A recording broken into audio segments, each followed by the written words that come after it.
Many of us grew up with the idea that heaven is simply that place we go to after we die, a space of peace and glory. But did you know that the Bible mentions three different heavens?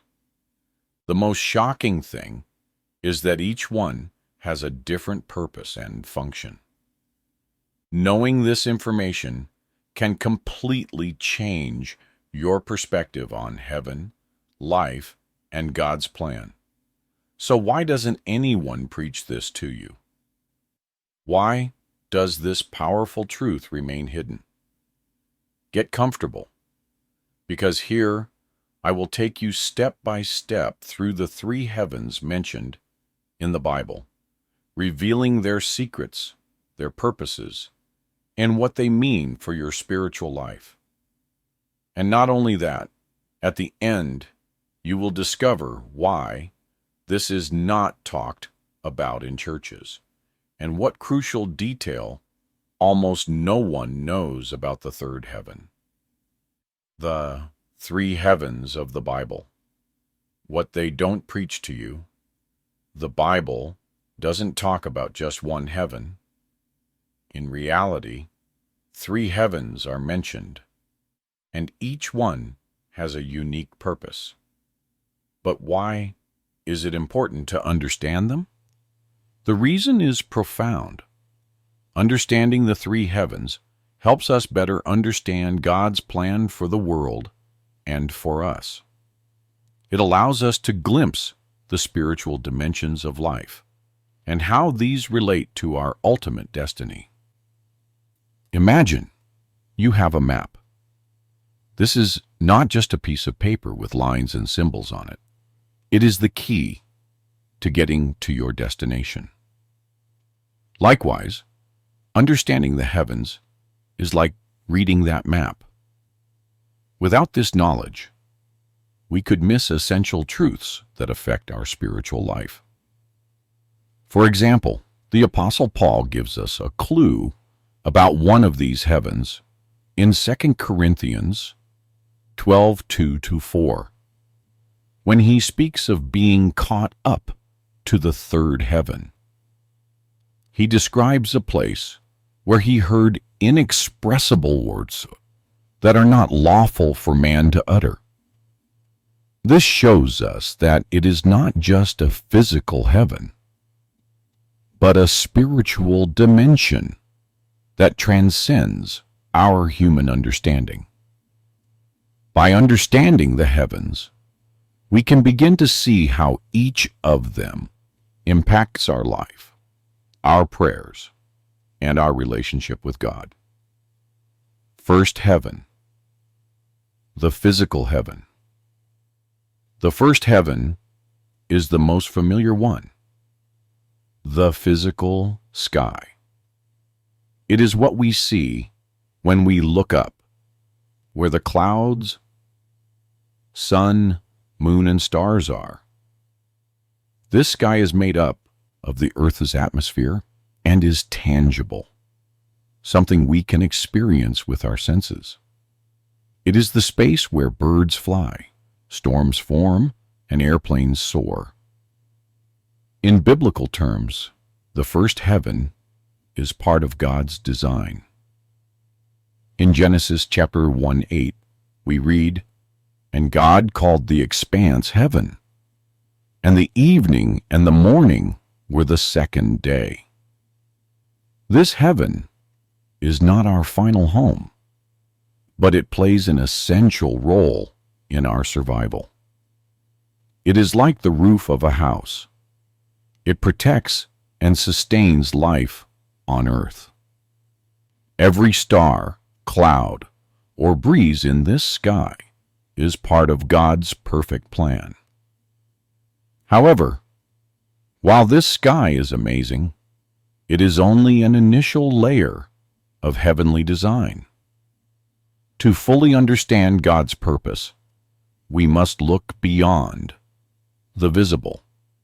Second heaven, the spiritual dimension. The second heaven is a spiritual dimension, an invisible realm where spiritual battles are fought. Here, angels and demons interact, and God's will is carried out.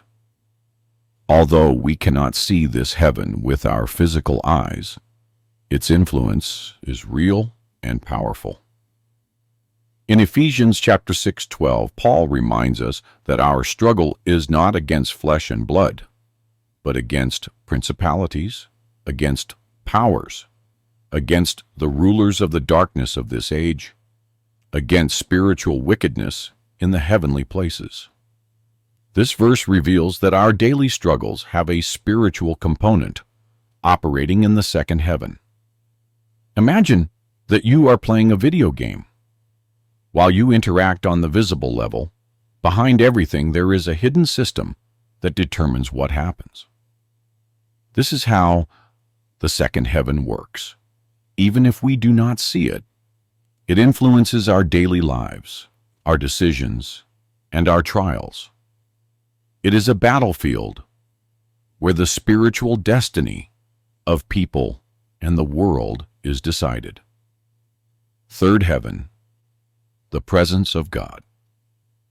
Finally, we come to the third heaven, the most sacred place of all. This is not a physical space or a spiritual battlefield. It is the place where God resides, the abode of His eternal glory. In this heaven, there is no pain, suffering, or darkness. It is a place of perfect peace and eternal communion with God. The Apostle John describes this heaven in Revelation 21:2. And I, John, saw the holy city, New Jerusalem, coming down out of heaven from God, prepared as a bride, adorned for her husband. This verse paints a picture of hope and promise for those who put their faith in God. The third heaven is not accessible to everyone, but only to those who have accepted God's invitation through Christ.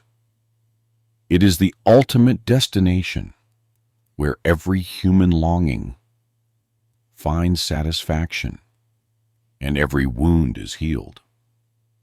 Here, everything makes sense, and the purpose of our existence is fully fulfilled. The connection between the three heavens. Although the three heavens have different purposes, they are interconnected in the divine plan. The first heaven is the natural world we see and experience. The second heaven is the spiritual realm where invisible battles are fought. And the third heaven is God's dwelling place, our eternal destiny. We can think of these heavens as levels of a grand divine design. In the first level, we learn the basics about God's creation. In the second level, we face spiritual battles that shape our faith and character. Finally, in the third level, we experience the culmination of our relationship with God. Why is this not preached? So why is this teaching not common in churches? One reason might be that many spiritual leaders are afraid to delve into topics that challenge traditional understanding. Talking about the three heavens requires an approach that combines the spiritual, theological, and practical, something that is not always easy to tackle. However, understanding the three heavens is vital to our spiritual lives. It helps us see the full picture of God's plan, understand the spiritual struggles we face, and long for the hope of being in His eternal presence. By knowing this truth, we can live with purpose, hope, and a deeper connection to the divine. In conclusion, the three heavens mentioned in the Bible are not just abstract concepts. They are interconnected realities that reveal God's plan for humanity. The first heaven reminds us of the majesty of creation. The second alerts us to the spiritual battle we face. And the third inspires us to persevere, knowing that our ultimate destiny is to be in the presence of God. May this teaching lead you to seek more of God and live with renewed faith. If this video has inspired you, don't forget to subscribe for more content like this. And of course, share your experiences in the comments. Together, we can build a strong and positive community. Thank you for joining us on this journey of growth and transformation. See you in the next video.